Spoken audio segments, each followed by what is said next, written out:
Yutta Padakamalang Sri Gurun Vaishnavangsam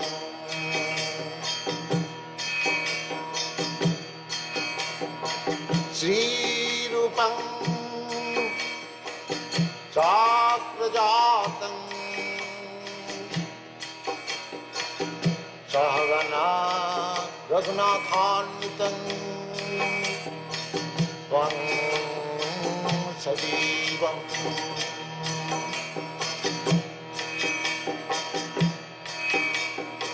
Sadvaitam Savadhutam Parijana Sahitam Krishna Chaitanya Devam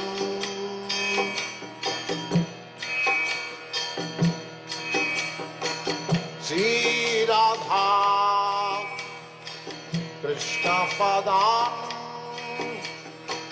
Sagana Lalita Sri Vishakanitam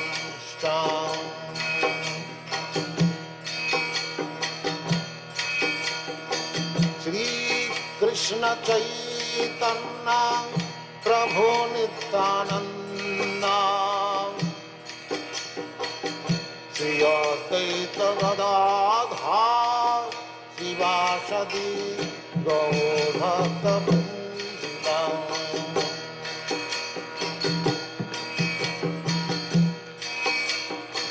Sri Krishna Chaitanya Prabhu Nityananda Sri Advaita Gadadhar Sivasadi Gaur Bhakta Vrinda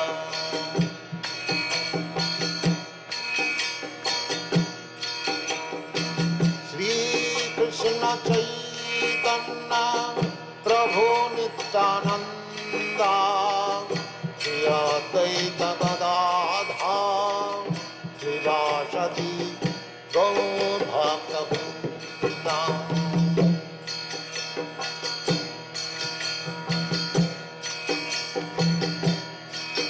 Hare Krishna, Krishna Krishna, Hare Hare, Hare Rama, Rama Rama, Hare Hare. Hare Krishna, Krishna Krishna, Hare Hare, Hare Rama, Rama Rama, Hare Hare. Hare Krishna, Krishna Krishna, Hare Hare, Hare Rama, Rama Rama, Hare Hare. Hare Krishna, Krishna Krishna, Hare Hare, Hare Rama, Rama Rama, Hare Hare. Hare Krishna, Krishna Krishna, Hare Hare, Hare Rama, Rama Rama, Hare Hare. Hare Krishna, Krishna Krishna, Hare Hare, Hare Rama, Rama Rama, Hare Hare. Hare Krishna, Krishna Krishna, Hare Hare, Hare Rama, Rama Rama, Hare Hare. Hare Krishna, Krishna Krishna, Hare Hare, Hare Rama, Rama Rama, Hare Hare. Hare Krishna, Krishna Krishna, Hare Hare, Hare Rama, Rama Rama, Hare Hare. Hare Krishna,